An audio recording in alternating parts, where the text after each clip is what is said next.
পারছেন বাজারেও তারা যাইতো উম্মাহাতুল মুমিনিনের পরে, মানে তারা যেতেন না, কিন্তু তাদের ছাত্রীরা সবাই বা সাহাবিয়াতরা বাজারে যেতেন। এমনকি আপনি জানেন যে আসমা বিনতে জুবায়ের তিনি ক্ষেতে খামারে কাজ করতেও যেতেন। আসমা বিনতে জুবায়ের তিনি আসমা জাওজিতে জুবায়ের, আসমা বিনতে আবু বকর জুবায়ের রাদিয়াল্লাহু আনহার স্ত্রী, এবং তিনি আবু বকর রাদিয়াল্লাহু আনহুর মেয়ে, তিনি যেতেন তার উট দেখাশোনা করতে, তার ঘোড়া, তার পশু দেখাশোনা করতেন তিনি। এটাতে রাসূল সাল্লাল্লাহু একদিন দেখেছিল তাকে বাইরে, কিন্তু রাসূল তাকে নিষেধ করে না, কারণ তার করবে কে কাজ? যদি এরকম কাজের দরকার হয় মেয়েরা বাইরে যাবে, প্রয়োজনে যেটা তার খাবারের দরকার, তাদের পরিবার চলতেছে না, যাবে না তো কী করবে? ঘরে বসে থাকে কে খাওয়াবে তাকে? কিন্তু তাকে পর্দা মেনটেন করে চলতে হবে, এটা হলো মেইন কথা।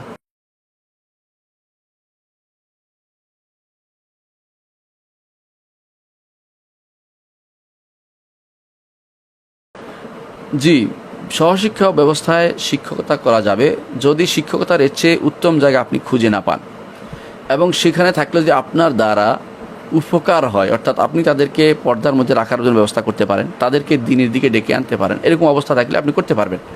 আর যদি আপনিও তাদের সাথে মিশে যাওয়ার সম্ভাবনা আছে, আপনি সেখানে যেতে পারবেন না। এখন প্রশ্ন হচ্ছে কোনটা করেন। এখন মূল জিনিস হচ্ছে মূলত কি নারীরা কি ইউনিভার্সিটিতে পড়তে পারবে কি না? পর্দা মেনটেন করে নারীরা ইউনিভার্সিটিতে পড়তে পারবে, কারণ ইউনিভার্সিটি উন্মুক্ত জায়গা।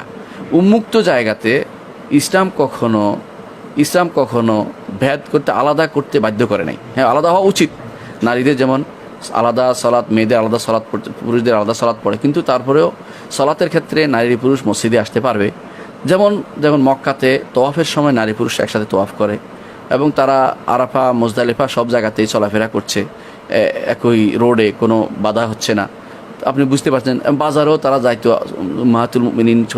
উম্মাহাতুল মুমিনিনের পরে, মানে তারা যেতেন না, কিন্তু তাদের ছাত্রীরা সবাই বা সাহাবিয়াতরা বাজারে যেতেন। এমনকি আপনি জানেন যে আসমা বিনতে জুবায়ের তিনি ক্ষেতে খামারে কাজ করতেও যেতেন। আসমা বিনতে জুবায়ের তিনি আসমা জাওজিতে জুবায়ের, আসমা বিনতে আবু বকর জুবায়ের রাদিয়াল্লাহু আনহার স্ত্রী, এবং তিনি আবু বকর রাদিয়াল্লাহু আনহুর মেয়ে, তিনি যেতেন তার উট দেখাশোনা করতে, তার ঘোড়া, তার পশু দেখাশোনা করতেন তিনি। এটাতে রাসূল সাল্লাল্লাহু আলাইহি একদিন দেখেছিল তাকে বাইরে, কিন্তু রাসূল তাকে নিষেধ করে না, কারণ তার করবে কে কাজ? যদি এরকম কাজের দরকার হয় মেয়েরা বাইরে যাবে, প্রয়োজনে যেটা তার খাবারের দরকার, তাদের পরিবার চলতেছে না, যাবে না তো কী করবে? ঘরে বসে থাকে কে খাওয়াবে তাকে? কিন্তু তাকে পর্দা মেনটেন করে চলতে হবে, এটা হলো মেইন কথা। আর সেখানে যদি পর্দা মেনটেন করে সে যেতে পারবে কিনা, যদি উন্মুক্ত জায়গা হয় যেতে পারবে, যেখানে কোনো একাকিত্ব হওয়ার সম্ভাবনা নেই, সেখানে যেতে পারবে। তো এই সমস্ত জায়গাতে একাকিত্ব হলে সেখানে যেতে পারবে না। কোনো টিচারের রুমে একাকি কোনো ছাত্রী কখনো যাবে না, এবং কোনো একাকি কারোর সাথে আড্ডা দিবে না সে, কোনো ছেলের সাথে। সে যদি কোনো শুধু পড়ালেখা করে চলে আসে সেখান থেকে, তাহলে সেটা অবৈধ বলার কোনো সুযোগ নেই।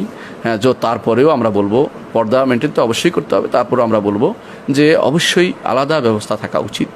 আমরা যাদেরকে আল্লাহ তাআলা ক্ষমতা দিয়েছেন তাদেরকে অনুরোধ জানাবো, একেবারে প্রাইমারি লেভেল থেকে শুরু করে বিশ্ববিদ্যালয় লেভেল পর্যন্ত আলাদা ব্যবস্থাপনা করুন। আমাদের নারীদের কর্মক্ষেত্র তৈরি হয়ে যাবে, আমাদের সমাজে শান্তি শৃঙ্খলা ফিরে আসবে, পুরুষরা আলাদা হবে, নারীরা আলাদা থাকবে, এদের মধ্যে কোনো পরস্পরের মধ্যে খারাপ হারাম কোনো ইন্টারাকশন তৈরি হবে না, এবং এর দ্বারা তালাক সংখ্যা বেড়ে যাবে না, সামাজিক নিরাপত্তা বিঘ্নিত হবে না, পরস্পরের প্রতি শ্রদ্ধাবোধ তখন থেকে যাবে। একে অপরের প্রতি এখন যে নারীদের প্রতি আলাদা টান হওয়ার কারণে, নারীদেরকে চাকরি দেওয়ার কারণে পুরুষরা নারীদের প্রতি যে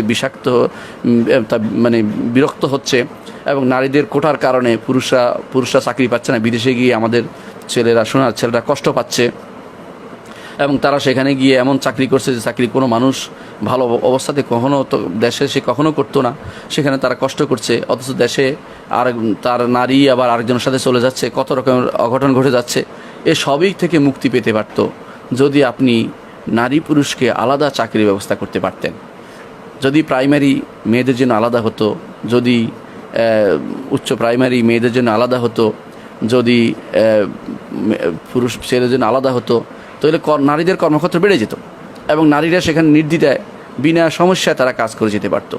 আমি অনুরোধ করব আল্লাহ তাআলা এমন কাউকে যদি এই কাজটি করিয়ে দেন, আল্লাহ তাআলার কাছে আখিরাতেও তিনি ভালো পাবেন, দুনিয়াতেও তিনি এটা বিরাট নিদর্শন রেখে যাবেন যে নারীদের জন্য শিক্ষার ব্যবস্থা করেছি, তাও তাদেরকে আমি ধ্বংস করে দেইনি, তাদেরকে আমি লোলুপ দৃষ্টির মধ্যে রাখিনি, তাদেরকে আমি তথাকথিত নারীবাদীদের তথাকথিত যারা নারীদেরকে ধ্বংস করতে চায় তাদের হাতে তুলে দেয়নি, ক্রীড়নক বানায়নি, তাদেরকে আমি ধ্বংসের মধ্যে না নিয়ে তাদেরকে আমি সঠিকভাবে বড় করে তুলেছি। এইভাবে তাদেরকে বিশ্ববিদ্যালয় পর্যন্ত আলাদা, প্রত্যেক সেক্টর আলাদা করে তাদেরকে কাজ করতে দিন। এবং চাকরির ক্ষেত্রেও ব্যাংকেও নারীদের জন্য আলাদা শাখা করুন, কোনো সমস্যা নেই। এবং কি আপনি যে কোনো জায়গায় ডেস্ক নারীদের জন্য করে দিন আলাদাভাবে, সেখানে নারী দিতে পারবেন। এমনকি নারীদের ভিন্ন ভিন্ন ব্যবস্থাপনা সব জায়গায় যদি আপনি করতে পারেন, বিশ্বাস করেন নারীদের কর্মক্ষেত্রের অভাব হবে না, ছেলেদেরও কর্মক্ষেত্রের অভাব হবে না, এবং তারাই নিজেরাই সেটাকে নিজেদের মতো করে গড়ে তুলতে পারবে। এইটা যদি করতে পারি আমরা, তাহলে আমরা অবশ্যই একটা বড় কাজ করতে পারবো। এই ব্যবস্থার দিকে আমাদের চলে আসা উচিত। বিশ্বের সব জায়গাতে এখন দেখা যাচ্ছে যেখানে নারীরা, মেয়েরা লেখাপড়া ভালো করছে ছেলেদের চেয়ে, কারণ হচ্ছে তারা বিভিন্নভাবে পড়ালেখা করে সময় নষ্ট করে না, আর সময় নষ্ট করে না, আর ছেলেরা নারীদের পিছিয়ে, মেয়েদের পিছনে ঘুরে ঘুরে সময় নষ্ট করছে।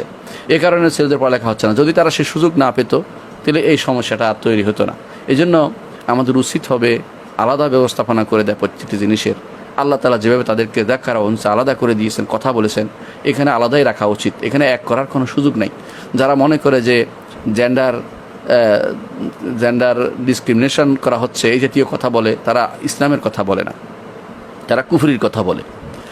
কারণ ইসলাম নারী এবং পুরুষকে আলাদা নাম দিয়েছে, আলাদা থাকতেই হবে, তাদেরকে পোশাক আলাদা দিয়েছে, তাদের চলাফেরার ধরন আলাদা ইসলামে দেখিয়েছে, এবং তাদের আসলেই আলাদা আছে। পুরুষ যা সহ্য করতে পারে নারী এর অর্ধেকও সহ্য করতে পারে না, আপনি জানেন। সুতরাং যেই জায়গাতে যেখানে যাকে শোভিত হয়, যে জায়গা যার যা তার শোভা পায়, সেখানে তাকে দেওয়া উচিত। অন্য জায়গায় তাকে দিয়ে তাকে কষ্টের মধ্যে ফেলা উচিত নয়। সুতরাং আমরা উচিত এই কর্মক্ষেত্রগুলোর ব্যাপারে সচেষ্ট হই, বুঝি যে নারীদের জন্য আলাদা বিশ্ববিদ্যালয় থাকা উচিত। বিশেষ করে বর্তমানে নারীদের জন্য কোনো বিশ্ববিদ্যালয় নেই। হয়তো নারীরা অনেক সময় অন্য কিছু পড়তে পারে। প্রত্যেক ক্ষেত্রে প্রত্যেক ডিপার্টমেন্ট আলাদা করে নারীদের জন্য ভিন্ন বিশ্ববিদ্যালয় করলে কর্মক্ষেত্র তৈরি হবে, এবং নারীদের মধ্যে প্রাণ চাঞ্চল্য জাগ্রত হবে, এবং নারীরা লেখাপড়াতে এগিয়ে যাবে। এই বিষয়টি আমাদের খেয়াল রাখা উচিত। আল্লাহ আমাদের কাউকে না কাউকে দিয়ে কাজটি করার তৌফিক দান করুন, এবং আমাদের সবাইকে বোঝার তৌফিক দান করুন।